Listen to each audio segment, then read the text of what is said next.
Hi అండి, నేను మీ విజయ్ జ్యోతి. ఇవన్నీ మా మందారపు చెట్లు అండి. పూజకి రోజు అవే సరిపోతాయి నాకు.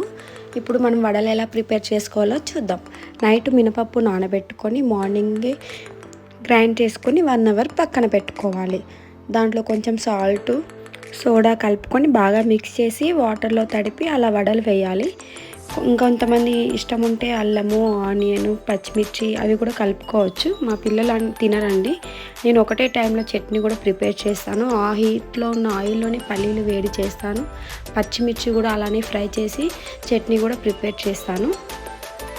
వేయించిన పల్లీలు, పచ్చిమిర్చి, 4 వెల్లిపాయలు, కొబ్బరి పొడి. చూసారా వడలు ఎంత బాగా వచ్చాయో, రౌండ్గా క్రిస్పీగా చాలా బాగుంటాయండి. కొంచెం పుట్నాలు, సాల్ట్, కొబ్బరి పొడి వేసి గ్రైండ్ చేసుకోవాలి. చట్నీ కూడా ప్రిపేర్ అయిపోతుంది. కొంచెం వాటర్ కలుపుకొని మిక్స్ చేసుకోవాలి. రాయలసీమ సైడ్ ఉల్లిగడ్డ కారం, పల్లీల కారం వడలు చాలా బాగుంటాయండి. నేను మా మామయ్యకి తీసుకొని వెళ్తున్నా. ఎలా ఉందో టేస్ట్ చెప్తారు. మా మామయ్యకి నేను ఏం చేసినా బాగుందనే చెప్తాడు. మా కోడలు మంచిగా చేసింది, కూడా మంచిగా మంచిగా చేసింది.